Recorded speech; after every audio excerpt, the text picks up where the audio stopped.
أما بعد اللهم بك أصبحنا وبك أمسينا وبك نحيا وبك نموت وإليك النشور اللهم إنا نسألك الخير كله مما علمنا ومما لا نعلم ونعوذ بك من الشر كله مما علمنا ومما لا نعلم إنك أنت علام الغيوب. Bapak Ibu Saudara yang makan Allah, ikhwan akhwat fillah, jamaah subuh as-saimin was-saimat.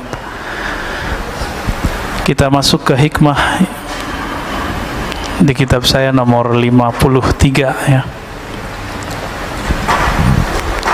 Sebelumnya semoga Allah membuka hati dan pikiran kita. Mari kita baca surah Al-Fatihah.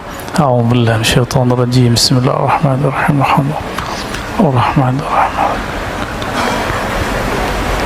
Shiratal ladzina an'amta 'alaihim ghairil maghdubi 'alaihim waladdallin. Wa bi sanadina al-muttasil al-Imam Athaillah Iskandari qala la tashab man la yunhiduka haluh wa la yadulluka 'ala Allahi maqaluh. Tema kita adalah tentang kepada siapakah kita berguru. Orang sering menyebutnya mursyid, murabbi, kiai ya, pembimbing rohani. Siapakah karakter pembimbing rohani yang ideal? Guru banyak, tapi yang bisa menghantarkan kita kepada Allah itu tidak banyak. Maka beliau memberikan rumusannya minimal ada 2. Jadi banyak kriteria guru yang bisa membuat kita menjadi wasil ilallah, sampai ke hadirat Allah Subhanahu wa ta'ala. Sampai itu bukan berarti kita pindah-pindah. Allah itu kan maha dekat. Guru yang begini bisa menghidupkan kalbu kita sehingga merasakan kedekatan dengan Allah Subhanahu wa ta'ala. Siapakah orangnya? Imam Athaillah Iskandari qaddasallahu sirrahu yaqul la tashab. Janganlah engkau bersohbah,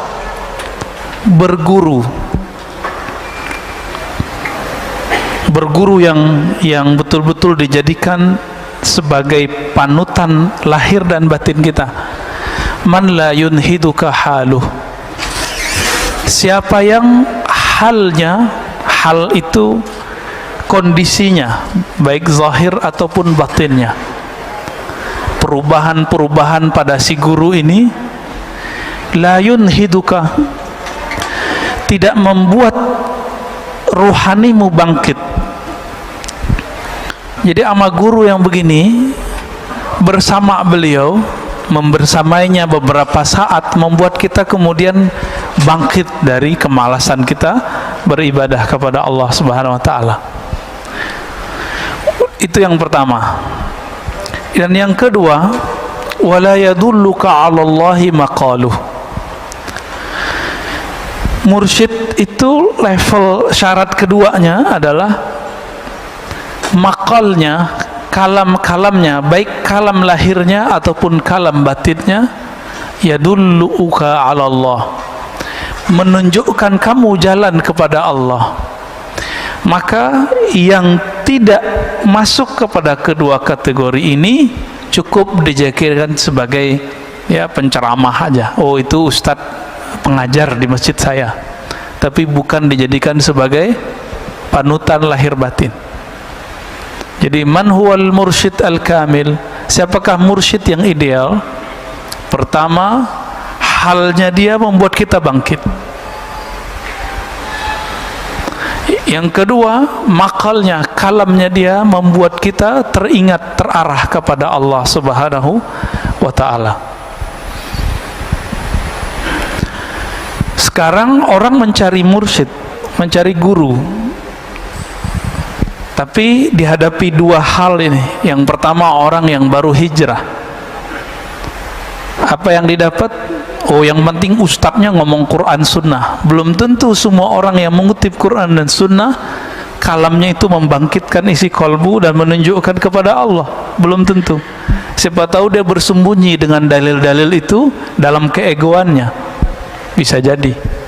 Dia bersembunyi dengan kalam-kalam mulia Al-Quran dan Sunnah untuk membenarkan pendapat pribadi dan kelompoknya. Orang ini belum masuk. Ada juga yang halnya itu dibuat-buat, dibuat-buat nangis, dibuat-buat kayak tawadu, penampilannya juga nggak natural, ya. Dibuat-buat seakan-akan dia seorang syekh, jadi badut. Banyak sekarang mursyid-mursyid badut, syekh-syekh yang bawa-bawa thariqat sufi kah, majelis zikir kah, majelis-majelis salawat, tapi kayak jadi badut. Apa maksudnya? Badut itu gimana, Pak? Itu asli muka dia nggak begitu? Enggak, sama, dia memerankan aja. Nanti kalau dilepas hilang. Maka jangan berguru karena penampilan seseorang, bergurulah karena hal ruhaninya. Nah, hal ini pemberian dari Allah Subhanahu wa ta'ala. Jadi nggak bisa dibuat-buat, Pak. Nggak bisa dibuat-buat nangis, nggak bisa dibuat-buat tersentuh, nggak bisa. Emang dari sononya sudah begitu.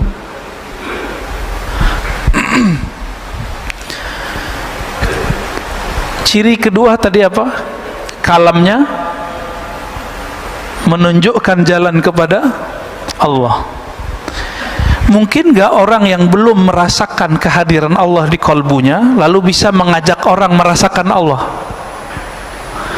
Mungkinkah orang belum tahu jalan ke Jogja terus ngajak kita ke Jogja? Sama-sama pakai GPS, nanti di Cilacap tersesat semua, Pak. Ini banyak kejadian-kejadian begitu. Gak tahu jalan kepada Allah, ngajak orang kepada Allah. Ayatnya sahih, pasti sahih. Wa man ahsanu qawlan mimman da'a ilallah. Siapakah yang lebih baik daripada orang yang mengajak kepada Allah? Lah Allahnya dia nggak ngerti.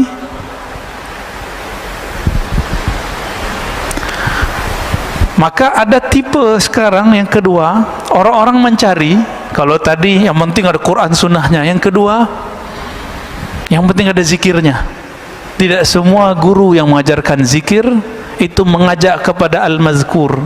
Al-mazkur itu yang diingat. Siapa yang diingat? Allah. Ada yang ngajaknya biar sakti. Jadi hati-hati, Pak. Belajar ilmu kerohanian harus jelas sanadnya. Kalau enggak nanti diajak kita belajar ilmu kesaktian, ilmu kanuragan. Jadi enggak zikir jadinya.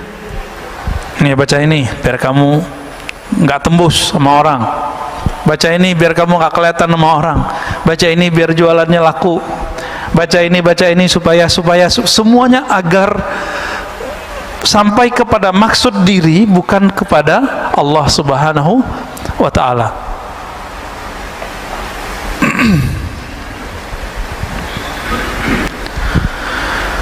Karena banyak hari ini seperti itu, maka hati-hati saja dalam berguru, ya.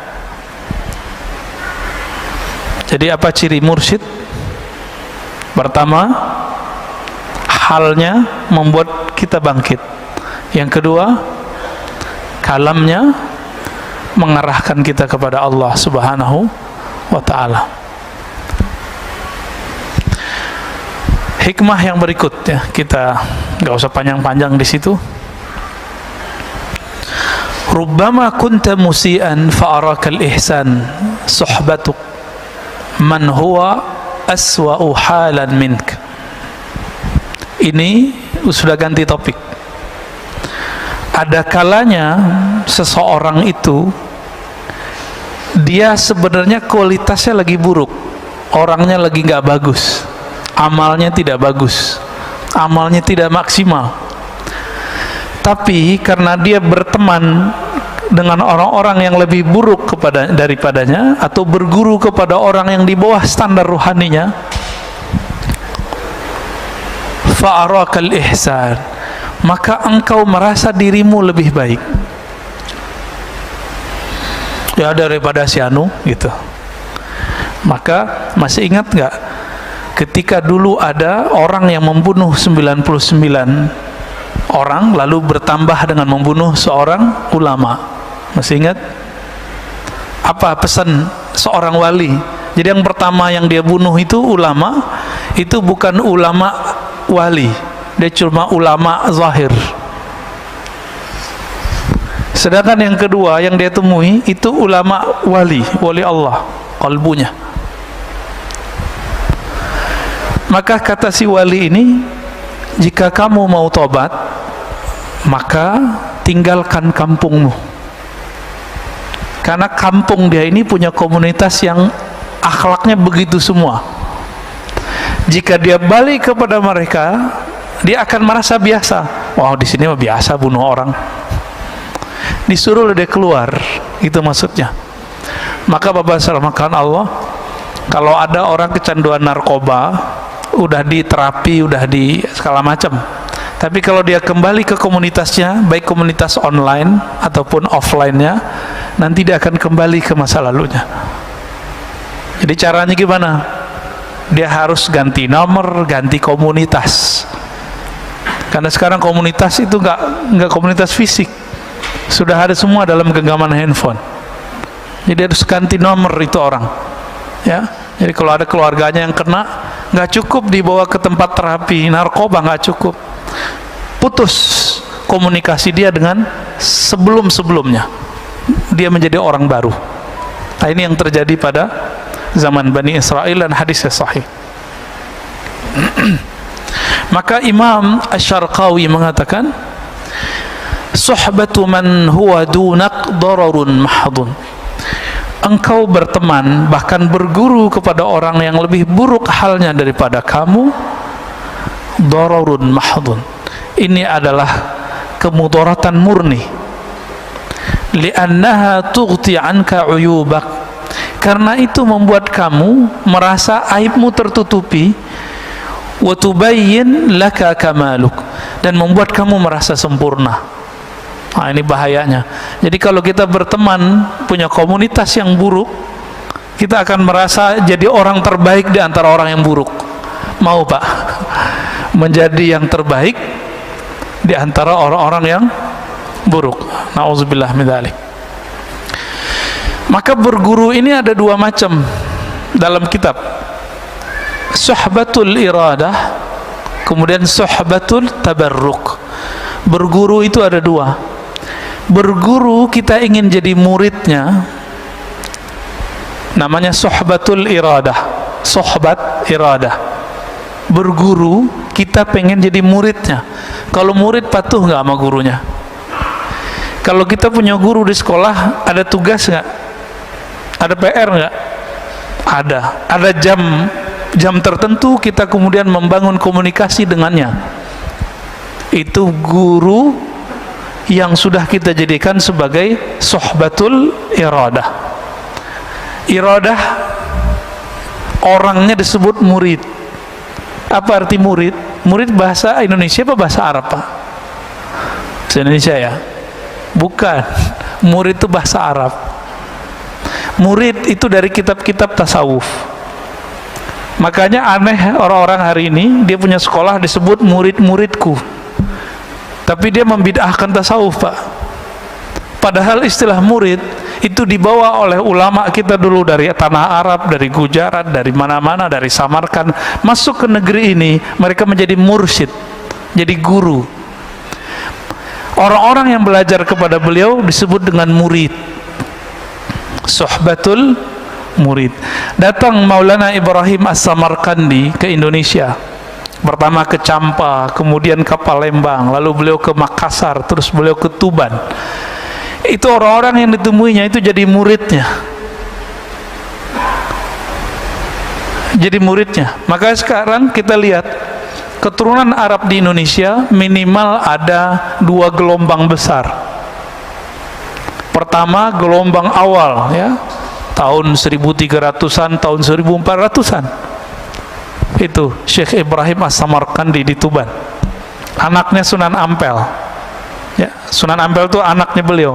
Itu bukan orang Indonesia Pak, orang Samarkand, lama di Gujarat, berguru di Hadramaut, keturunan Rasulullah sallallahu alaihi wasallam. Jadi yang mengislamkan negeri ini itu zuriat Nabi. Cuma sayangnya generasi kedua Hadramaut baru, jadi boleh disebut Hadarim al-Jadidah. Kalau yang pertama Al-Qadimah, yang pertama ini nasabnya dipelihara oleh orang-orang pesantren, maka orang-orang pesantren itu yang tua, itu aslinya mereka zuriat Rasulullah sallallahu alaihi wasallam. Gelar Gus itu ganti dari Sayyid, Pak. Maka nggak boleh sembarangan gus-gusan, ya, gawagis, gus, ntar jadi gugus, guguk, ya, hati-hati. Itu gelar kalau kita bukan anak kiai jangan pakai deh. Itu sama kayak Raden, sama kayak Andi kalau di Makassar, ya, mirip-mirip itu. Jadi kalau bukan keturunan itu jangan dipakai. Oh, orang manggil kita Gus, bilang saya bukan anak kiai. Oh, ilmu saya lebih tinggi dari anak kiai, itu urusan lain. Itu urusan lain, ya. Keturunan beliau-beliau inilah yang kemudian sampai ke pendiri Nahdlatul Ulama Hadratus Syekh Hashim Asy'ari. Walaupun saya bukan orang yang hidup di komunitas itu, tapi ayah saya bilang, nama kamu dulu diambil dari nama beliau, maka nama saya belakangnya ada Hashimnya, ya, alhamdulillah. Itu semua keturunan dari sana, Pak. Keturunan Syekh Ibrahim As-Samarqandi, ya. Nanti turunnya ke Sunan Ampel ke Sunan Bonang, terus sudah kemana-mana, baik muridnya ataupun keturunan nasabnya. Yang belakangan ini karena komunitasnya lebih kuat, ilmu sanatnya lebih kuat, ilmu nasabnya lebih bagus. Akhirnya nasabnya dijaga dalam nama Rabithah Alawiyah. Jadi kalau orang Rabithah Alawiyah ini ngerti, dia pasti tidak akan pernah mengingkari yang sebelumnya. Cuma dia akan ngomong, kami nggak bisa mengetahui nasabnya secara detail. Gitu aja ngomongnya. Jangan ingkar, Pak, kualat nanti. Karena belum ada apa-apa, mereka sudah dahuluan generasi pertama, ya. Jadi beliau-beliau itu semuanya adalah mursyid, guru spiritual yang membimbing murid-muridnya wusul kepada Allah, sampai kepada Allah Subhanahu wa ta'ala. Syekh Ibrahim membimbing Sunan Ampel, Sunan Ampel membimbing Sunan Bonang, Sunan Bonang bimbing Sunan Kalijaga. Cuma kan kalau cerita-cerita yang ada kan ceritanya agak aneh-aneh tentang Sunan Kalijaga ini, ya. Bercampur antara mitologi dengan fakta sejarahnya. Yang pasti mereka ada. Maka sungguh aneh kalau ada orang yang menolak keberadaan mereka. Ini nggak ngerti sejarah, udah nggak ngerti istilah, ingkar lagi, ya. Benarlah kata imam-imam kita terdahulu, apa kata mereka? Al-mar'u aduwwun ala ma jahil. Orang akan memusuhi apa yang dia tidak tahu. Benar, Pak, ya? Maka semakin banyak orang mengerti, semakin sedikit ingkarnya. Jadi Bapak ini, di antara jamaah ini kalau banyak ingkarnya, berarti banyak jahilnya. Pengurus banyak ingkarnya, banyak jahilnya. Itu di mana-mana tuh begitu, ya. Main komentar aja, dikit-dikit komentar lagi, ya. Itu tanda kasratul jahil. Banyak jahilnya daripada banyak bijaknya. Orang bijak itu bicara kalau penting, nggak penting nggak usah bicara. Yang kedua, suhbatut tabarruk, berguru tapi ngambil berkah aja. Nah, ini yang Bapak lakukan setiap pagi, setiap malam di sini. Ada penceramah, ngambil berkah ilmunya. Mana yang lebih tinggi? Cuma sekedar ngambil berkah atau suhbatul iradah? Kalau suhbatut tabarruk, ngambil berkah, ya sekedar berkah aja, Pak. Setiap kali Bapak Ibu, ikhwan akhwat fillah duduk di sini, malaikat mengatakan Allahumma sholli alaih. Jadi Bapak duduk nih, itu malaikat dari tadi sampai nanti setelah kita selesai ngaji, itu berdoa, ya Allah beri dia rahmat, beli dia rahmat. Itu kalau duduk doang. Kalau ngaji gimana? Tambah lagi malaikatnya. Dan malaikat khusus, ada malaikat khusus mencari orang yang talabul ilm. Itu sayapnya dibuka. Untung nggak lihat. Kalau lihat bisa pingsan semua. Ya, bisa-bisa lari, Pak. Karena sahabat Nabi ada yang dibukakan sesekali ke mereka, yang lari bukan beliau. Dia lagi naro onta, terus baca Quran di bawah pohon. Lagi baca Quran, malaikat turun, ditandai dengan awan. Awan turun, mendekat dia, nggak cuma beberapa di atas dia. Itu si onta ngapain? Gelisah-gelisah lari, Pak. Besok dia datang kepada Rasulullah dan dia katakan, wahai Rasulullah, ketika aku baca Quran di padang pasir, lalu ada satu pohon dan aku baca Quran di bawahnya, ada awan turun. Awan apakah itu? Apa kata Nabi? Itu malaikat rahmat. Malaikat yang sayang kepada orang yang membaca Quran, orang yang zikir, apalagi yang taklim. Yang taklim mereka lebih demen, Pak. Jadi malaikat itu lebih respect sama orang yang ngaji daripada orang yang zikir. Lebih senang sama orang zikir daripada orang yang tidur. Bapak tidur aja di masjid dapat rahmat. Ya. Jadi duduk begini ini ngorok tiba-tiba. Itu kan ada yang ngorok tuh ya. Itu langsung dirahmati oleh Allah dengan doa malaikat. Apalagi kalau suhbatut tabarruk, mengambil tabarruk.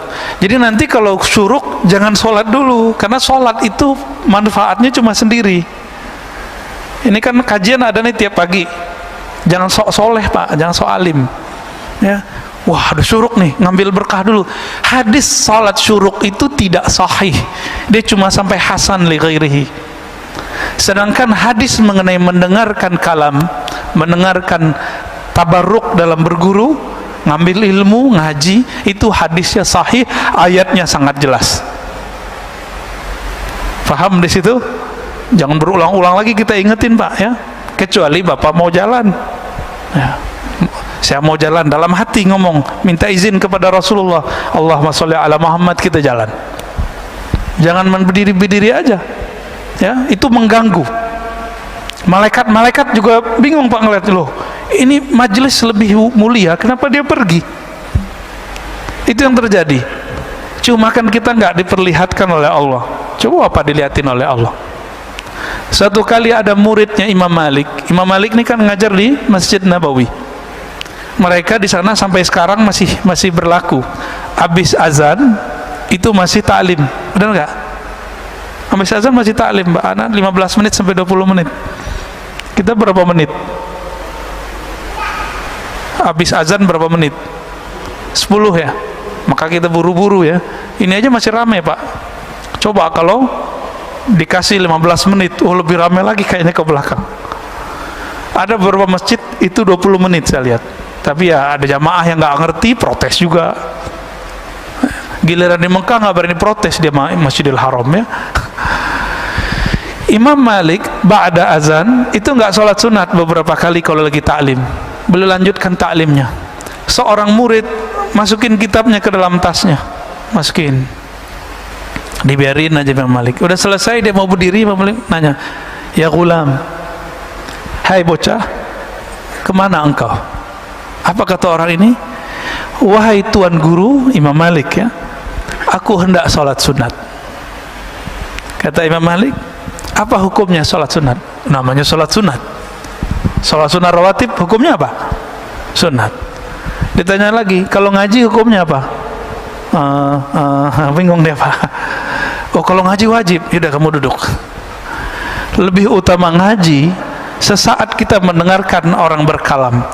Walaupun kalamnya nggak benar-benar amat, Pak, tapi karena niat yang tulus itu Allah angkat. Yarfa'illahu allazina amanu minkum walladzina utul ilma darajat. Orang yang diberikan ilmu, diberikan iman, Allah angkat derajat, bukan satu derajat, darajat. Darajat itu bahasa Arab disebut sebagai jamak plural, derjat, derjat, derjat. Kita nggak tahu seberapa banyak derjatnya.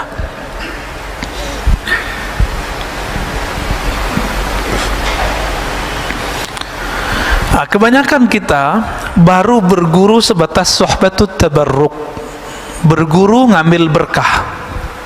Bener ya? Belum ketemu kan guru yang ngasih PR zikir? Paling cuma beberapa orang. Belum ketemu guru yang bilang kamu latihan seharinya segini ya. Namanya berguru. Oh, nanti muncul orang-orang yang nggak mengerti bab ini terus bilang, lo nggak boleh zikir pakai hitung-hitungan. Lo orang ini lagi jadi murid. Kalau lagi jadi murid suka-suka gurunya. Coba bapak anaknya sekolah nggak? Mana dalilnya? Suruh nulis 1 halaman. Ada nggak? Nggak ada kan? Sekarang dalilnya apa? Anak sekolah yang nonton YouTube. Tontonlah YouTube dengan link ini kan? Mana dalilnya? Kenapa itu dibolehkan? Tapi giliran ahli kolbu punya murid nggak boleh menata sebuah kurikulum. Jadi kalau nanti berguru kepada ahli kolbu, ahli zikir, pasti nanti dikasih kurikulum zikirnya. Beruntung bapak kalau sudah punya guru begitu. Jarang pak orang berguru begitu.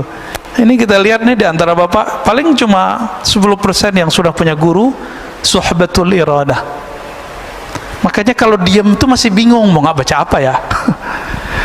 Ini bukan case di sini pak, case di tanah haram, haramain, Mekah Madinah.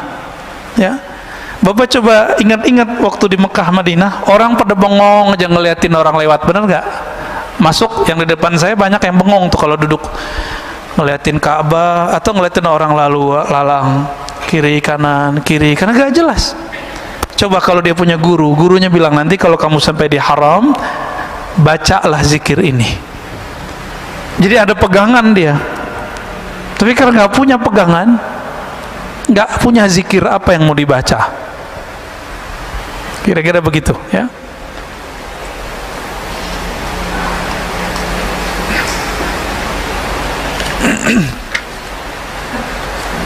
Kita masuk ke hikmah yang 50 berapa nih?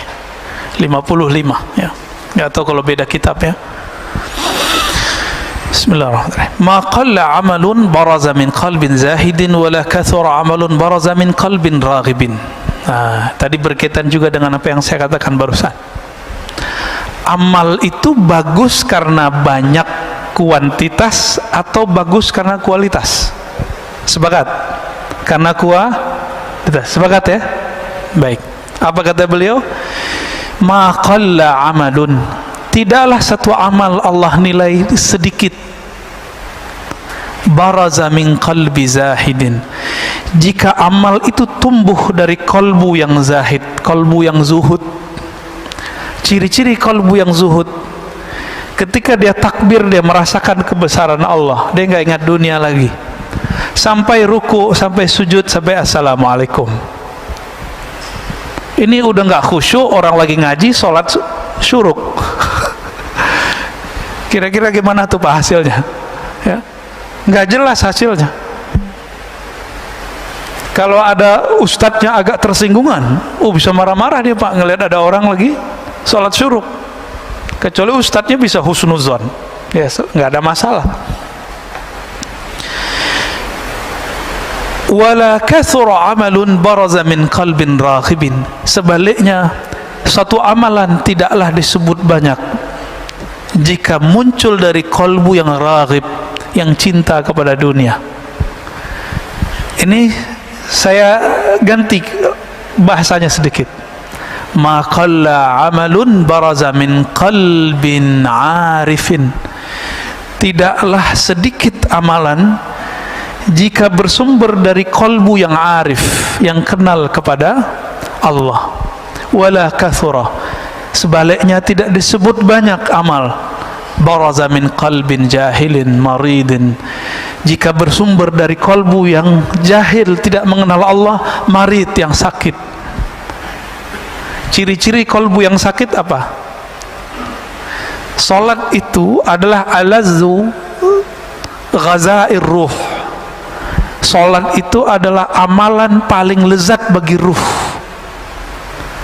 Kalau salat bapak sudah nggak nikmat, berarti kolbunya berpenyakit. Gimana? Punya penyakit nggak kolbu kita?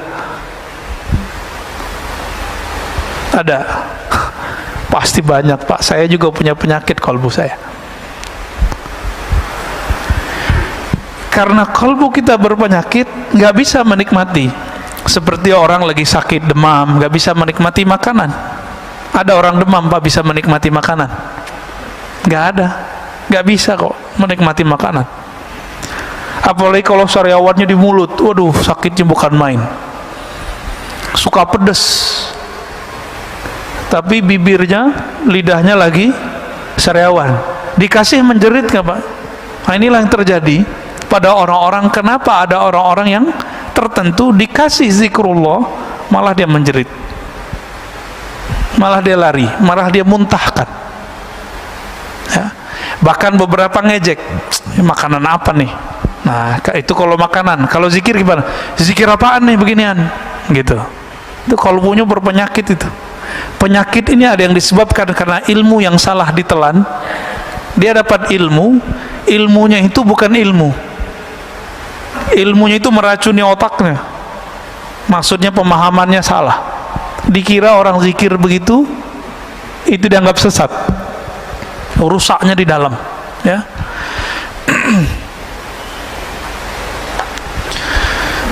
Itulah sebabnya ada sebuah hadis dalam Ibnu Majah, satu bab ilmu lebih afdal daripada 100 rakaat ahli ibadah.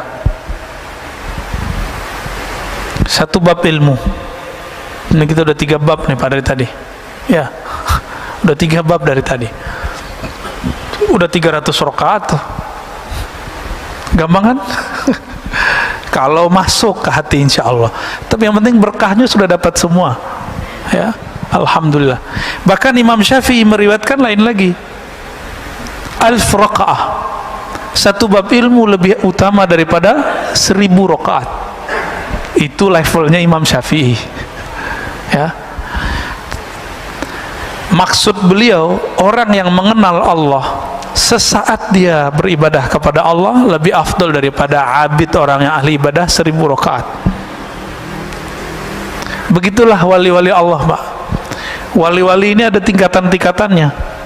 Semakin tinggi tingkatannya, satu nafasnya lebih afdal daripada 1000 rakaat kita, kalau mereka sudah sampai ke level tinggi.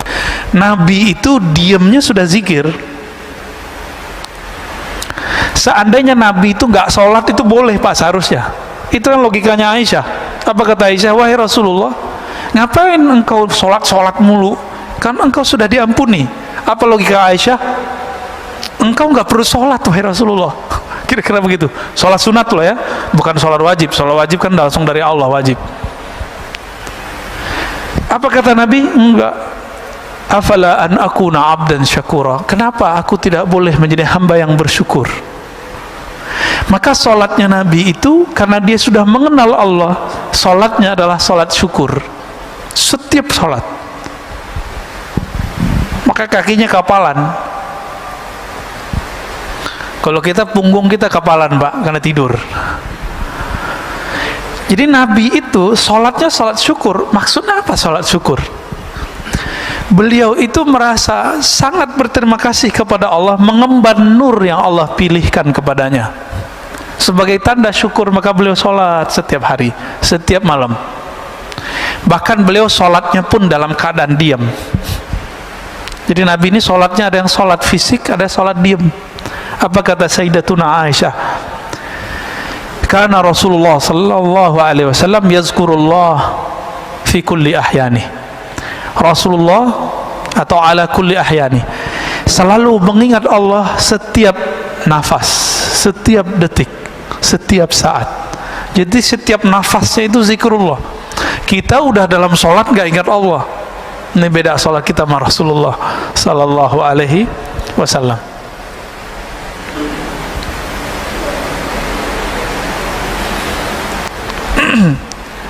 Dikatakan di sini, Ibnu Mas'ud berkata, raq'atani min zahidin alimin khairun min ibadatil muta'abbidin al-mujtahidin ila akhir ad-dahr abadan sarmada.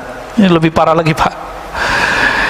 2 rakaat orang yang zahid, yang tidak cinta dunia, yang bahkan akhirat pun dia nggak minat. Dia minatnya yang punya dunia dan akhirat. alimin yang alim mengenal Allah lebih utama daripada sholatnya ahli ibadah sepanjang umurnya, sepanjang hidupnya, ila akhir dahar, sampai kiamat nanti. 2 rakaat doang. Loh, kok bisa begitu? Kalau ahli ibadah dia sholat, dia ibadah karena ingin sesuatu yang dia dapat. Sedangkan orang yang mengenal Allah ini, dia menyembah Allah karena Allah pantas disembah. Bapak puji saya 1000 kali, tapi karena pengen dapat sesuatu dari saya. Tapi ada di antara bapak ini berteman dengan saya cuma sebentar, tapi bertemannya benar-benar ingin jadi teman. Saya milih yang kedua apa yang pertama, Pak? Kalau bapak dikasih pilihan nih, pertama apa yang kedua? Muji kita, Masya Allah, tapi dia pengen sesuatu dari kita, ya, pujian matre. Hamba-hamba yang muta'abbidin ini, ahli ibadah ini, dia pengen sesuatu. Inilah yang terjadi pada orang-orang yang puasa karena pengen sesuatu, zikir karena pengen sesuatu. Keinginan itu ada yang sifatnya materi, sholat, zikir karena pengen rezeki lancar, pengen sehat. Ada yang naik dikit, pengen tenang. Ustadz, saya pengen tenang. Ya kalau zikir ya pasti tenang. Cuma kalau dia putus zikir, ketenangannya hilang lagi. Emang kalau nggak tenang mau ganti Tuhan? Ya. Kalau nggak tenang mau ganti Tuhannya? Maka Allah itulah ilaha illallah. Dialah yang berhak disembah dalam keadaan tenang, damai, atau dalam keadaan kelusak-kelusuk, sama aja. Nah, ini yang disebut alim, orang yang mengenal Allah. Kalau lagi seneng ingat Allah, lagi susah, saya udah sholat kok masih susah aja gitu.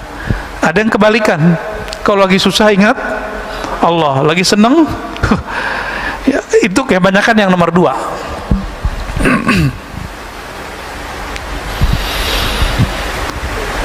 Sholawat juga gitu, Pak. Orang sholawat sekarang apa? Sholawatlah kamu, kalau ngelihat Pajero sholawat, ngelihat Mercy sholawat, ngelihat BMW sholawat. Biar apa? Biar dapet matre semua. Jadi Nabi ini kan mandang kolbu kita juga, kan beliau sudah masuk ke alam ruhani, maka beliau ngerti isi hati kita. Bahkan di masa beliau hidup, beliau mengatakan, uridat alayya a'malu ummati, amal umatku sudah disetor semua kepadaku. Dari beliau hidup sampai beliau mau meninggal, semua sampai akhirat nanti Nabi sudah diperlihatkan semua. Jadi kita duduk begini, Rasulullah sudah dikasih unjuk dulu, tinggal nanti dilurusin Pak niatnya. Maka kalau setiap kali duduk ngaji, diulang niat di hati, ya Allah, aku ingin belajar karena ingin mengenal Engkau, karena ingin mendekatkan diri kepada Engkau. Itu sebabnya ulama Syafi'iyah selalu mengingatkan orang-orang kalau mau sholat, belakangnya harus ada niat lillahi ta'ala. Ini dibid'ahin sama kawan kita ya, dia nggak ngerti tujuan ulama kita untuk apa. Kalau Nabi mah nggak perlu pakai usoli-usolian, nggak perlu pakai nawaituan. Kalau Nabi, sahabat Nabi nggak perlu, kita perlu, Pak. Karena niat kita kadang tidak benar kepada Allah Subhanahu wa ta'ala. Kapan hamba-hamba Allah ini menyembah Allah karena Allah itu Tuhannya, bukan karena dia ingin menuhankan dirinya, bukan karena dia ingin mewujudkan hajat dirinya. Kapan itu terjadi? Sesaat saja kita ibadah karena Allah pantas disembah, bukan karena saya ingin ada hajat yang ditunaikan. Saat itulah kita menjadi hamba Allah yang hakiki. Inilah yang disebut zahid, ini yang disebut alim. Ini yang sering disalahpahami. Sayyidatuna Rabi'atul Adawiyah, perempuan yang sangat indah budi pekerti dan ruhaninya. Beliau ini pernah berkalam, kalamnya ini disalahfahami oleh orang-orang yang jahil. Apa kata beliau? Ya Rabb, ma'abadtuka rajaan lil jannati. Ya Rabb, tidaklah aku menyembahmu karena aku harap dapat surgamu. Tidaklah aku menyembahmu ya khaufan min narik, karena takut neraka engkau. Ini dianggap oleh mereka, si Rabi'ah ini sesat. Kenapa? Masa ibadah bukan karena surga? Inilah orang jahil menentang orang yang alim.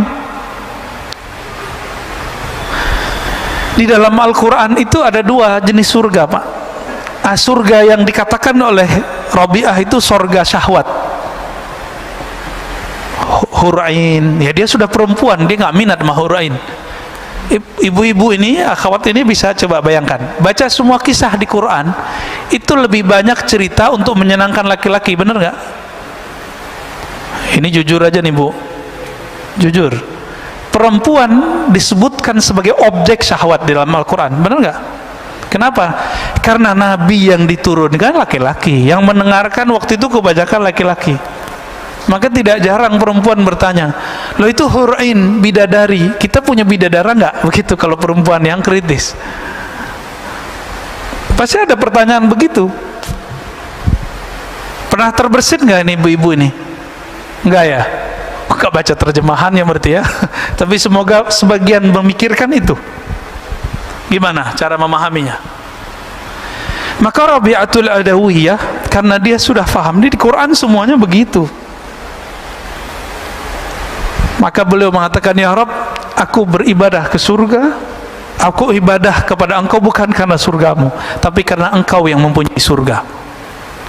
Surga ini ada dua, ada surga syahwat, ada surga ru'yat, surga memandang. Yang dimau oleh Rabi'ah adalah memandang Allah subhanahu wa ta'ala.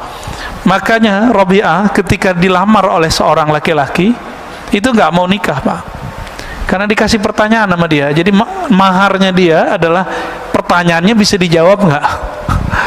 Berat kalau ketemu Rabi'ah. Saya mungkin nggak lolos, Pak. Saya ketemu Rabi'ah mungkin mental 7 kali lipat kali ya.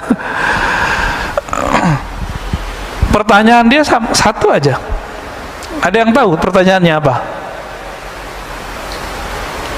Nih satu riwayat ya. Jika aku menikah denganmu, kamu bisa jamin nggak nanti aku bisa bertemu Allah? Kira-kira itu, Pak. Mana ada suami bisa begitu, Bu? Nggak ada. Benar nggak nih para suami yang jomblo-jomblo? Udah ketemu Allah belum? Belum ya? Disitulah beratnya. Maka apa saudara, makan Allah, Rabi'ah ini dia surganya bukan lagi surga syahwat, surganya surga ru'yat. Apa arti ru'yat? Memandang Allah. Itu yang dia mau. Apa gunanya masuk surga, kata Rabi'ah, tapi nggak ketemu yang punya surga. Bapak saya fasilitasi di satu tempat. Tempat itu villa punya saya, tapi saya nggak mau ketemu, Pak. Datang lagi saya nggak mau ketemu, udah makan aja, tidur aja, tapi nggak mau ketemu. Awal-awal senang, lama-lama pengen ketemu nggak? Penasaran nggak? Penasaran. Itulah yang terjadi kepada ahli surga. Maka nanti pencarian ma'rifatullah, mau mengenal Allah, tidak berakhir dengan kematian. Nanti berlanjut nanti di surga. Maka di surga apa kata Nabi? Ada sekelompok orang, laisu minal anbiya wala minasyuhada. Mereka bukan para nabi, bukan juga para syuhada. Tapi yaghbituhumul anbiya wa syuhada. Tapi para nabi, para syuhada itu ghibtah kepada mereka, iri kepada mereka, iri yang positif. Heran, loh kok mereka dapat posisi ini? Bukan berarti posisinya lebih tinggi dari para nabi, tidak. Lalu kemudian Allah ditanya, ya Rabb, itu siapa ya Rabb? Yang tanya pastinya para nabi. Apa jawaban Allah Ta'ala? Mereka itu adalah orang yang saling menyayangi biruhillah, karena ruhullah. Ruhullah itu adalah cinta dan rahmat Allah Subhanahu wa Ta'ala. Bukan karena harta yang mereka bagi, bukan karena syahwat yang mereka punya, tapi karena ruhullah. Siapa yang cintanya karena Allah itu, inilah yang mereka nanti Allah bawa dengan kecepatan cahaya, ala nurin ya min rabbih. Jadi nanti kalau kita beruntung, Pak, nama kita soalnya sudah ada di neraka, sudah ada di surga. nih nama bapak ini ada di neraka, fulan bin fulan ahlun nar. Di surga juga ada. Tinggal kita lagi bayar kredit surga atau bayar kredit neraka, atau mau dibayarin cash nggak? Mau dibayarin cash, ada pacarannya. Apa kata Nabi? Man qala la ilaha illallah dakhalal jannah. Siapa yang mengatakan la ilaha illallah, di hadis Imam Bukhari dikatakan min qalbihi au nafsi, dari dalam dirinya, betul-betul lisannya sama dengan di dalam kalbunya. Lisannya baca la ilaha illallah, kalbunya mengatakan aku tidak menyembah kecuali hanya kepada Allah, aku tidak bergantung kecuali hanya kepada Allah. Nggak bergantung ke vaksin, Pak. Kita vaksin aja, tapi jangan bergantung kepada vaksin, ya. Yang bikin vaksin juga lagi tengkar, Pak. Ya benar nggak? Ya semua kalau udah dipolitisasi, masya Allah, ya begitu jadinya. Negara di mana-mana, bukan di Indonesia aja, di mana-mana ini sekarang lagi politisasi, karena ini bisnis yang luar biasa. Ini bikin kita terganggu kadang-kadang ibadah kita. Bapak saudara makan Allah, kita lanjut ke hikmah yang 55. Ini agak maraton nih, biar banyak dapat hikmahnya. Kenapa ada orang amalnya bagus, dan bagusnya itu tertata rapi gitu, nggak ujuk-ujuk bagus tiba-tiba enggak. Ternyata beliau sudah menyebutkan itu terjemahan dari apa yang di dalam rohaninya. Kata beliau radhiyallahu ta'ala anhu, husnul a'mali nataiju husnul ahwal wa husnul ahwal min at-tahaqquq fi maqamatil inzal.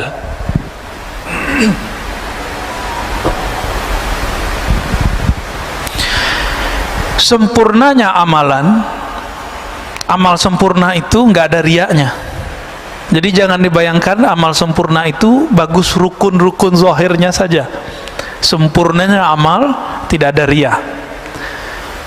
Sempurnanya amal bukan karena kita ibadah karena pengen sesuatu, ya.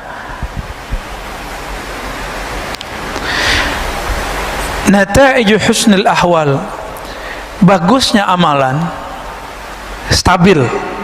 Di rumah dia sholat, di masjid dia sholat.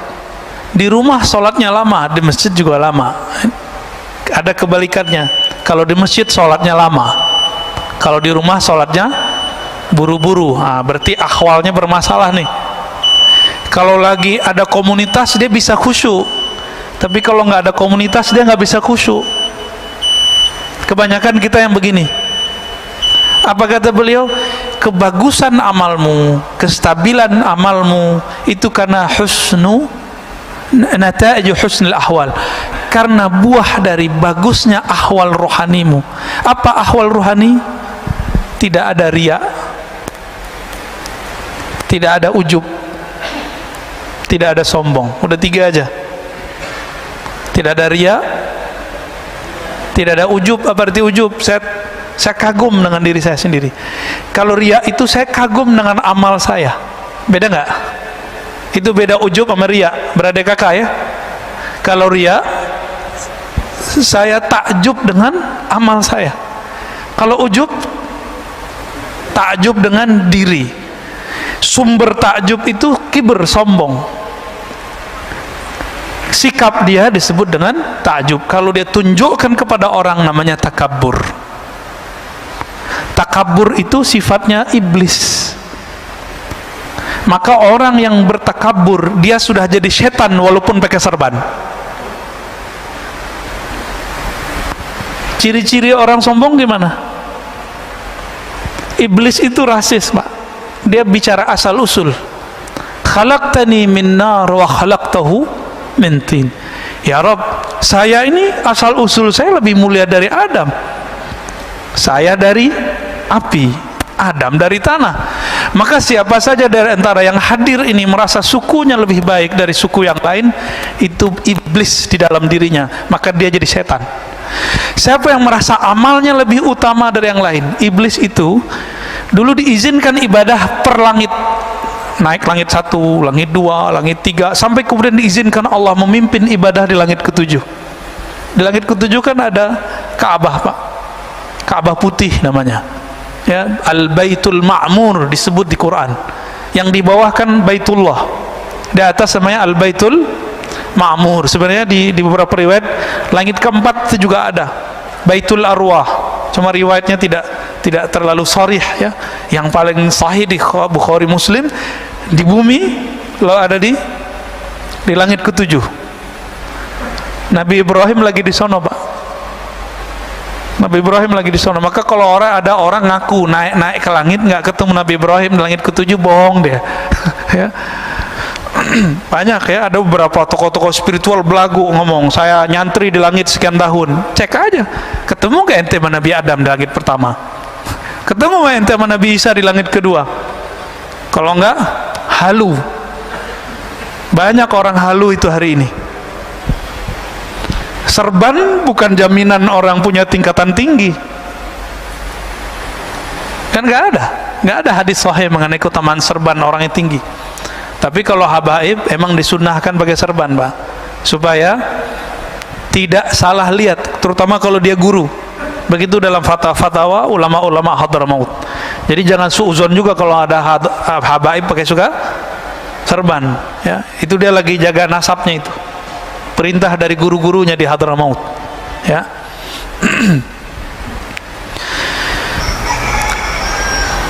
Amal yang sempurna, amal yang ideal muncul karena ruhani yang bening, ya.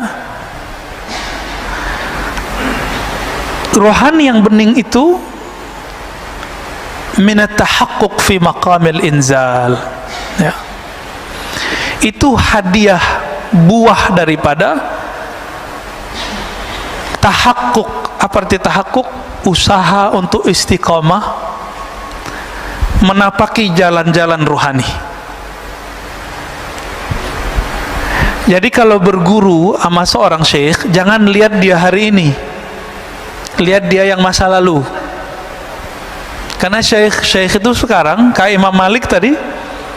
Imam Malik itu setiap malam mimpi ketemu Nabi, Pak. Mabitu lailan illa ra'aitun nabiyya sallallahu alaihi wasallam.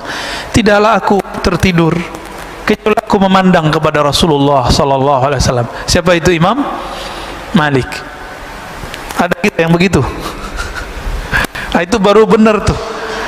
Itu layak dijadiin guru. Bisa berkoneksi dengan Sayyidina Nabi sallallahu alaihi wasallam.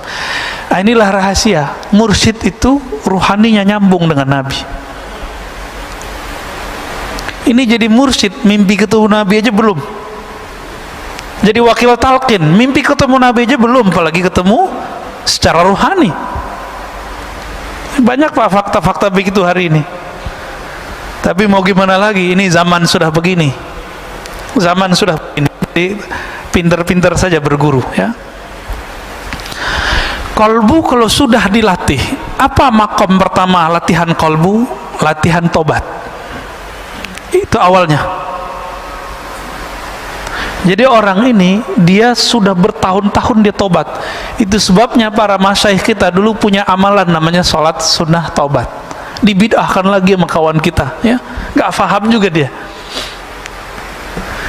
Atau minimal kalamnya kalam tobat. Nah, tobat ini kan dibagi lagi, Pak. Ada tobat orang awam dari dosa yang zahir. Kalau tobat anak-anak salah minum, ya. Kalau lagi puasa begini anak-anak gimana? Terganggu gitu sama makanan. Terganggu gitu kalau ada anak kecil yang lain di bawah dia yang berbuka. Nih saya mau tanya nih, Pak. Kalau ada di sini orang buka restoran, buka, Bapak terganggu nggak? Terus perlu ditutup nggak? Serius loh ya. Ada warteg buka siang nih. Nih saya nggak ngomong hukum syariat dulu, hukum rohani. Bapak terganggu nggak? Loh Ustadz, kita harus tegakkan hukum. Loh, di antara ibu-ibu ini di rumah kalau Bapak punya istri, ada yang lagi haid nggak? Nggak masak, butuh makan, nyari kemana? Nyari ke warteg kayak gimana ke itu? Jadi kita tuh gak usah sibuk mikirin orang, kayaknya agama kita paling bener, mau amar ma'ruf nahi mungkar, tapi kebelinger di situ. Emang Bapak Ibu ini masih terganggu kalau ada orang masak depan kita? Ini kan lucu, ya, sweeping, ketemu di warteg orang makan, lagi makan tempe. Lah untuk apa itu diberitakan? Ini politisasi aja Pak, ya saya nggak suka berita-berita begitu. Ini saya mau nanya lagi, Bapak terganggu nggak kalau saya makan minum di sini? Wah, bener itu dah. Terus untuk apa itu dibuka? Apa ditutup, di sweeping? Nggak perlu, biarin aja mereka pakai adab ya. Jadi kalau mau bukain jam sekian, bilang gitu ya. Buka jam 12 kayak gitu. Tutup depannya. Nggak perlu pakai sweeping Pak kalau orang udah puasa. Tapi kalau anak-anak, iya, anak saya itu bawa teman-temannya di depan rumah. Si bocah yang bontot tiba-tiba bawa roti ada coklatnya, makan depan mereka, kabur Pak semua anak-anak itu. Apa kata mereka? Aduh puasa gue nih parah nih adekmu Pak gitu. Itu puasa anak-anak, di depan saya masih anak-anak kan nih. Nah ini kita kalau ngomong hikam Pak ya. Tapi kalau pemerintah mau memutuskan misalnya tutup, ya nggak apa-apa juga, nggak masalah juga Pak sebenarnya. Tapi kalau Bapak masih terganggu, ya salam, ya puasa anak-anak berarti ya. Jadi apa yang harus dilewatin untuk tahapan pertama? Taubat anak kecil dari yang fisik tadi. Taubatnya orang awam dari hal-hal yang zahir, dosa mata, dosa telinga. Maka kalau orang awam sudah nggak dosa mata, nggak dosa telinga, nganggapnya sudah suci. Jadi mereka bingung, kok habis assalamualaikum masih ada istighfar. Padahal dia lupa, di dalam sholatnya dia tidak ingat kepada Allah Subhanahu wa ta'ala. Ini perlu diistighfarkan nggak nih sholat yang begitu? Inilah rahasia Rabi'atul Adawiyah mengatakan, astaghfirullah fi istighfari, atubullaha fi taubati. Aku minta ampun kepada Allah karena istighfarku tidak benar. Aku bertobat kepada Allah karena sholatku tidak khusyuk. Ada nggak yang pernah begitu Pak? Supaya sholat kita pas naik ke atas kan mau dilempar lagi. Nggak khusyuk, lempar. Tapi karena kita tutup, astagfirullah ya Allah, sholatku tidak khusyuk, diberi syafaat, naik juga Pak ke atas. Allah kan maha pengasih, maha penyayang. Kita berusaha khusyuk, belum khusyuk ya nggak apa-apa, yang penting kita ngaku tidak khusyuk. Mau nggak ngaku nggak khusyuk? Itulah tobat level 2, taubat ruhani. Taubat apa? Taubat ruhani. Batinnya merasa kurang bener nih, nah ini aja Pak dibenerin, level 2 ini coba dipakai, nanti bagus tuh amalannya. Nanti Bapak gampang nangis kalau zikir. Sholat aja gampang mewek Pak. Ini kalau nggak pakai kitab saya udah nangis dari tadi nih ya. Kenapa saya ngajar pakai kitab? Bukan karena gagah-gagahan pakai kitab, bukan. Ini cara saya untuk menahan diri, karena kalau mau nangis setelah kitab hilang nangisnya Pak. Alhamdulillah ya. Guru saya ada beberapa, itu kalau sudah bahas bab begini, nggak ada kitab ataupun ada kitab nangis terus. Untungnya saya kalau ngeliat kitab langsung berubah. Ya alhamdulillah, karena akalnya balik lagi. Kalau nggak cuma rasa yang muncul, kalau rasa lebih dominan dari akal pikiran kita bisa nangis setiap saat. Sujud nangis, ruku nangis, takbir nangis. Ntar orang-orang bilang, ini kenapa ini nangis? Ada Syekh Shinqiti, guru dari Syekh Salih Al-Maghamisi di Madinah, ngajar ba'da maghrib sampai isya, karena ada majelis biasanya di Masjidil Haram, di Masjid Nabawi. Habis assalamualaikum itu langsung nangis. Mau ngomong lagi, baca ayat lagi, nangis lagi. Jadi ceramahnya dari awal maghrib sampai menjelang isya itu nangis Pak. Mau ngomong lagi nangis lagi, mau ngomong lagi nangis lagi. Nangislah semua orang yang di depan. Begitu mereka kalau ahwal rohaninya datang. Kenapa ahwal rohani yang bening itu tumbuh? Karena mereka tahakkuk fi maqamatil inzah. Mereka mau istiqomah, rajin menapaki jalan rohani. Yang pertamanya apa tadi? Taubat. Taubat mereka tidak lagi fisik, tapi sudah masuk taubat rohani, tobat kolbu. Babak satu maksiat zahir, satu hitam di sini. Tapi kalau ada maksiat batin, itu hitamnya lebih kenceng, lebih kayak aspal lengket. Disebut dalam bahasa Arabnya nuqtah sauda, noda hitam yang lengket. Itu hitam. Inilah yang menghalangi kita untuk tidak bisa memandang alam malakut, alam jabarut, alam rasa, bisa merasakan dekatnya kita kepada Allah Subhanahu wa ta'ala. Ini yang dikatakan oleh Imam Ahmad, laula anna syayatin yahumuna ala qulubi bani Adam. Seandainya syaitan tidak mengerebut memenuhi kolbu manusia, ya, menutupi kolbu manusia, tentulah mereka tentulah mereka akan melihat malakutas samawat, mereka akan mampu melihat alam malaikat. Jadi sahabat-sahabat tertentu Allah izinkan Pak bisa ngelihat malaikat. Ibnu Abbas ngelihat Jibril 2 kali. Malaikat siapa yang dilihat? Itu artinya nanti ada posisi kewalian pada orang ini. Ternyata Jibril tugasnya apa? Bawa wahyu. Maka tugas Ibnu Abbas nanti adalah menjelaskan makna wahyu, disebut ahli tafsir. Tidak ada ilmu tafsir hari ini kecuali lewat Sayyidina Ibnu Abbas. Ada orang lihat Mikail, nanti tugasnya lain lagi tuh Pak, tugas kerohaniannya. Ada yang suka ngelihat malaikat maut, nah, nanti tugasnya nalkinin orang mati, ngelepas orang mati. Itu beda-beda tuh tugasnya. Allahumma shalli ala.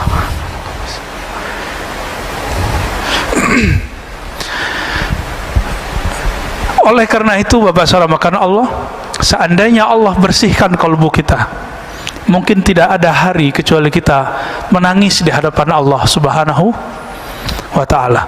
Makanya Sayyidina Nabi sallallahu alaihi wasallam hampir setiap hari beliau menangis. Hampir setiap sujud beliau meneteskan air mata. Kenapa? Karena beliau merasakan memandang Allah Subhanahu wa ta'ala.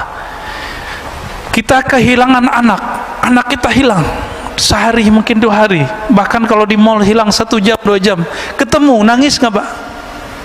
Nangis. Ruh ini kehilangan, kemana dia berarah? Ketika dia ketemu Allah Subhanahu wa ta'ala, ketemu kekasih-kekasih Allah, pasti air matanya berlinang. Itu nggak bisa ditahan, nggak bisa ditahan. Semoga Allah mengistiqomahkan kita menapaki jalan rohani, jalan istiqomah, jalan taubah. Amin ya rabbal alamin. Wassallallahu ala Muhammad. Ada mau diskusi Pak? Tafadhal.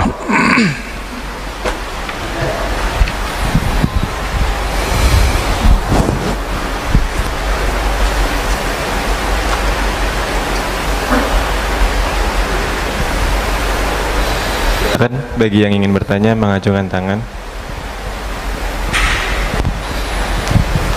Udah kenyang katanya.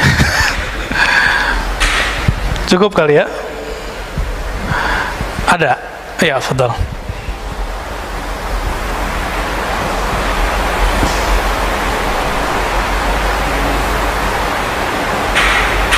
Assalamualaikum warahmatullahi wabarakatuh. Assalamualaikum warahmatullahi wabarakatuh. Mohon maaf Ustadz, ini ada 3 pertanyaan. Bahwa di ayat disebutkan bahwa ud'uuni astajib lakum, berdoalah kepadaku niscaya aku kabulkan. Ini seolah-olah bahwa ibadah itu adalah transaksional.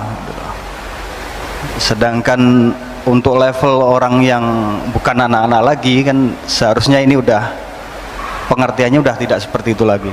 Tapi di teman kita bilangnya bahwa lah dalilnya seperti ini. Iya. Seperti itu. Itu yang pertama.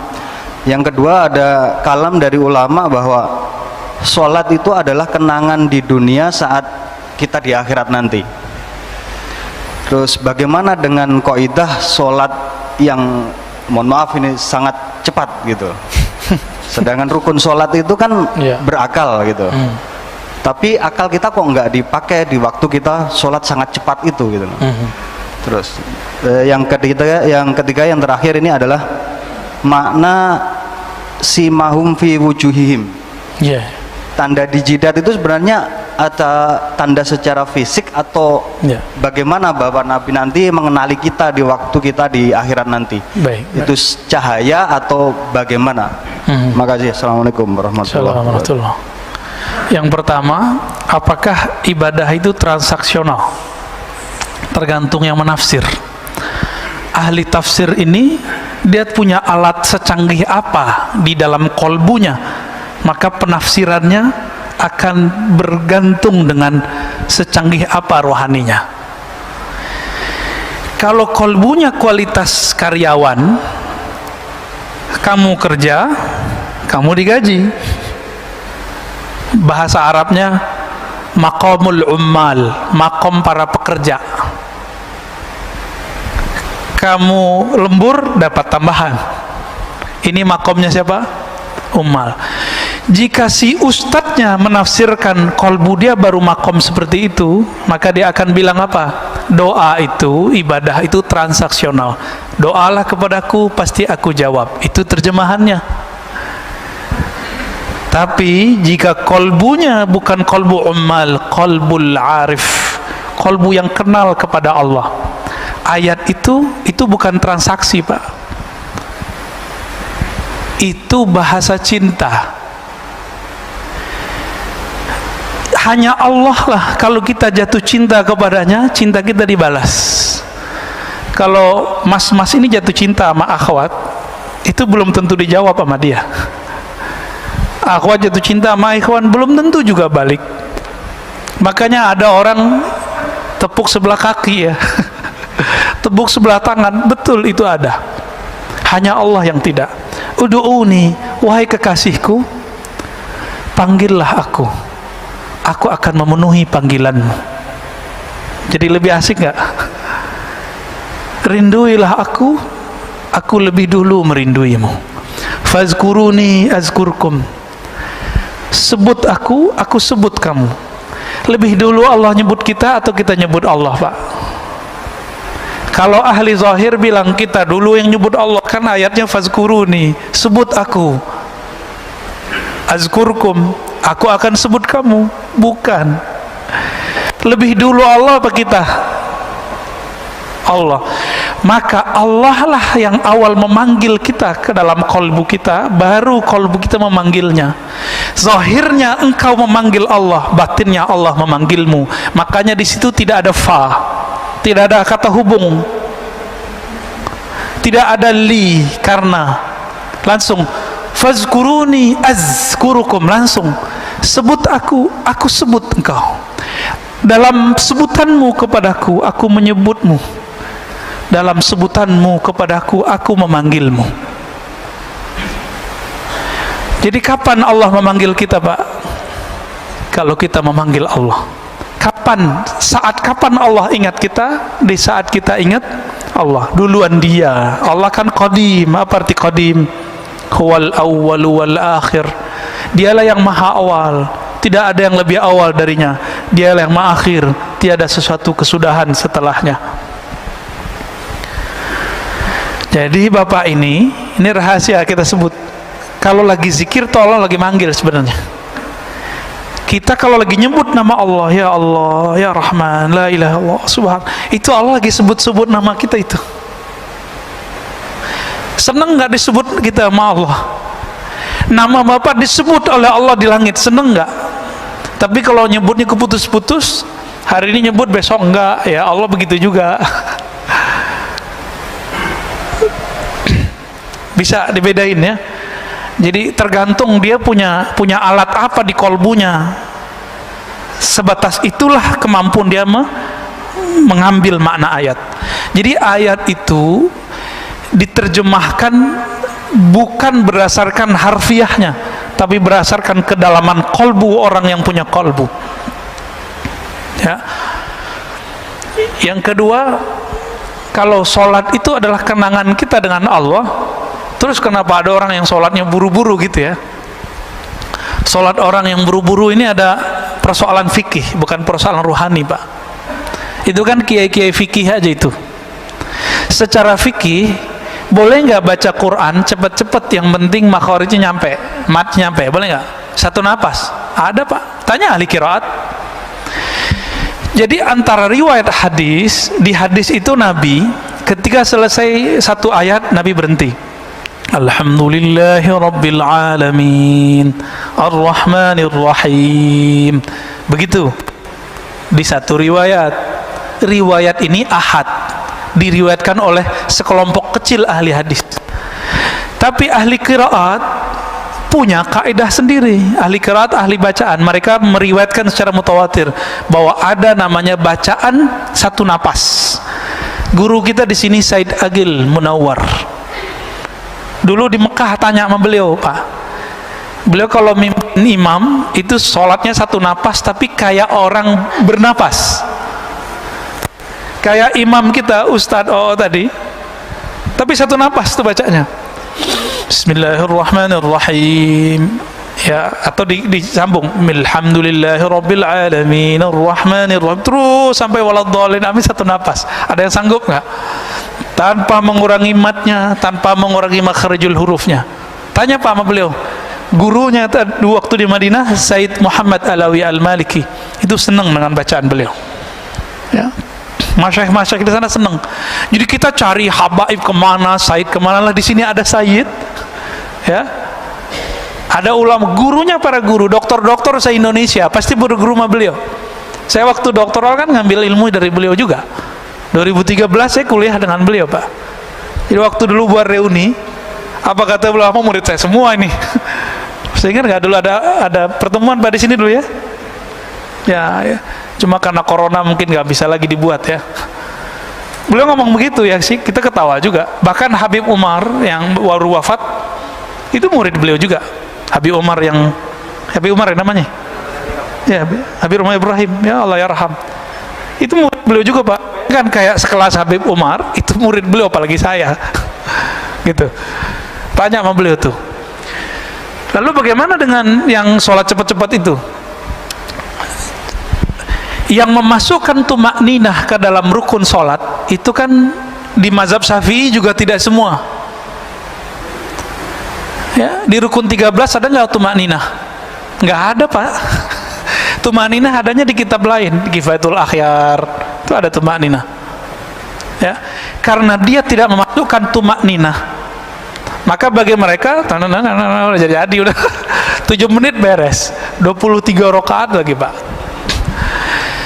Ya, kita nggak usah mempersalahkan 23 rakaat dengan konteks itu kan beritanya yang gede. Kan banyak di dunia ini, di masjid-masjid kita 23 rakaat tapi bacaannya standar, ada kan? Bapak kan nggak tahu, di Mekah itu kan banyak masjid. Itu banyak masjid-masjid kecil, itu pakai alhaakumut takatsur, Pak, 20 rakaat sampai qul a'udzu binnas. Alhaakumut takatsur, setelah itu qul huwallahu ahad. Persis sama kayak di pesantren-pesantren, di surau-surau lama, di masjid-masjid jadul. Masih ada nggak di Jakarta sekitar yang begitu? 23 rakaat dimulai dengan alhaakumut takatsur. Ya alhamdulillah. Kita kan taunya yang sekarang di Masjidil Haram doang, piknik sesekali. Ya, kalau nanti masih ada umur, nanti dibuka umroh lagi bulan Ramadan, sesekali sholat di masjid sekitaran Mekah. Cari, Pak, ada ketemu ntar. Ya, taunya yang Masjidil Haram doang ya. Taib. Yang terakhir apa tadi saya lupa. Oke, bagus. Simahum fi wujuhihim min athari sujud, akhir dari surah Al-Fat. Dalam tafsir Imam Tabari, tafsir Imam Salafus Saleh, beliau mujtahid mutlak tapi tidak keluar dari mazhabnya dan masih bermazhab Syafi'i. Apa kata beliau? Simahum fi wujuhim itu adalah al-khusyu', pancaran bekas kekhusyuan di wajah. Gitu. Ini secara rohani. Secara fisik bagaimana? Ya mungkin sebagian ada yang jidatnya hitam, ya nggak apa-apa. Tapi kata sima itu menunjukkan karakternya tidak hanya sampai di fisik, tapi tembus sampai ke batin. Maka bapak-bapak yang jidatnya hitam ini tanggung jawabnya berat, Pak. Harus menyelaraskan zahir jidatnya yang hitam dengan batinnya yang sujud. Karena jidatnya kelihatan kayak orang sujud, batinnya harus sujud juga. Ya, yang punya jidat hitam itu berat tuh, Pak, yang punya jidat hitam tuh ya. Hati-hati. Bisa ria nanti, Ya. Bisa juga tambah takut kepada Allah. Ya Allah, jidatku udah hitam tapi sujudku nggak khusyuk-khusyuk. Oh, itu merasa hina kita di hadapan Allah. Jadi makna yang tepat gabungan dari dua-duanya. Zahirnya ia bertanda, batinnya ia beraura. Itulah aura orang-orang yang tadarru', orang-orang yang khusyuk. Cukup ya? Ada lagi? Oke, baik. Fadal. Assalamualaikum warahmatullahi wabarakatuh. Terima kasih. Semoga Pak Ustadz dan jamaah semua diberi kesehatan. Amin, amin. Ini Pak Ustadz, bab kita untuk mencari guru yang mungkin yang zobatul iroda yang berguru ingin jadi murid, Pak Ustadz. Ini gimana kita dengan kondisi sekarang kita cari yang memang dasarnya kita dapat itu benar-benar yang kita di bab pertama yang zobatul iroda itu, Ustaz. Itu aja. Assalamualaikum warahmatullahi wabarakatuh. Yang pertama, suhbatul murid, berguru dalam bab menjadi murid, suhbatul iroda. Mursyid begini nggak usah banyak-banyak, di suatu masa cukup satu. Kalau gurunya meninggal, cari lagi yang baru. Atau misalnya gurunya mengatakan saya ijazahkan engkau, dia boleh ganti guru yang baru. Gimana cara mencarinya di zaman begini? Zaman begini gampang nyarinya malah, ya. Tapi kalau ingin dengan cara rohani, temui guru rohani, sholat 2 rakaat setiap hari. Sholat apa itu? Sholat istikharah, sholat hajat. Ya Allah, bimbing aku bertemu, berguru kepada suhbatul murid, suhbatul iradah yang bisa menghantarkan aku ke hadiratmu. Gitu. Jadi harus pakai sholat, Pak. Orang nikah aja pakai sholat istikharah, masa berguru? Berguru ini urusannya langit, bumi, dunia, akhirat. Kalau kita menikah kan bumi aja, dunia. Tapi kalau berguru urusan kita dunia, akhirat, mesti pakai istikharah. Dan yang kedua, musyawarah, ya, harus bermusyawarah. Nah, ini banyak sekarang muncul orang mengaku dirinya mursyid atau dianggap oleh muridnya mursyid. Walaupun banyak mursyid di dunia, tidak mungkin semuanya cocok sama kita. Berguru itu jodoh-jodohan. Maka berguru itu bukan masalah kertas ijazah, gurunya dapat ijazah. Itu betul, itu SIM, surat izin menjadi mursyid. Ada ijazahnya, Pak. Seperti kami di kampus harus ada gelar doktornya biar bisa mengajar di pasca sarjana. Ya. Kalau ngajar di sini dapat gelar ustadz yang ngasih jamaah, ya. Tapi kalau ngajar di kampus kan gelar doktor. Doktor di wisuda nggak sama rektor? Sama. Seorang mursyid itu dia seperti dosen, tapi dosen alam ruhani. Maka dia diwisuda oleh gurunya. Gurunya mursyid juga. Bisa nggak mahasiswa ngangkat dosen? Yuk bareng-bareng yuk, itu orang pinter tuh kita angkat jadi dosen yuk, bisa nggak? Maka tidak ada sejarahnya murid ngangkat guru jadi mursyid, itu nggak ada. Nah sekarang fenomena itu yang banyak, Pak. Karena jamaah udah banyak, ya udah deh jadi mursyid aja deh. Udah banyak hari ini, ya. Ini zaman agak lumayan genting juga sih, karena sudah banyak mursyid meninggal. Abah Uci meninggal, Abah Ahmad Sukanta di Banten meninggal, Abah Anom sudah pergi, udah banyak. Mbah Hasrori di Surabaya sudah pergi. Di Sumatera ada Tuan Guru Hashim di Basilam juga sudah wafat. Di Aceh udah banyak, di Sumatera Barat banyak sudah wafat. Sekarang kebanyakan mursyid kertas. Mursyid karena dia diangkat gurunya tapi rohaninya belum nyampe. Itu kebanyakan. Maka kalau gurunya sudah punya ijazah dari gurunya yang sebelumnya, tinggal dicek kalam dia menunjukkan jalan kepada Allah. Hal rohaninya membuat kita bangkit nggak, sadar nggak kepada Allah. Kita bermajelis saja bisa kita sadar, Pak, sama dia. Kalau dia berkalam membuat kita terhubung kepada Allah Subhanahu wa taala. Kalau ketemu, Pak, itu guru Bapak insya Allah. Ya. Semoga nanti ketemu. Amin ya rabbal alamin. Cukup ya. Barangkali itu Bapak Saudara Allah, sudah siang. Semoga kajian ini diberkahi oleh Allah. Saya yang menyampaikan juga diampuni dan diridhai oleh Allah SWT. Yang hadir diterima puasanya, ditempatkan, dipertemukan dengan Lailatul Qadar. Amin ya rabbal alamin. Nanti jangan tidur malam 27, malam 29. Ya. Jangan tidur di atas jam 10 lah. 27, 29. Insya Allah barangkali di tanggal-tanggal tersebut. Wallahu a'lam bishawab. Sallallahu ala Nabi Muhammad, subhanakallahumma wa bihamdika asyhadu an la ilaha illa anta astaghfiruka wa atubu ilaik. Assalamualaikum warahmatullahi wabarakatuh.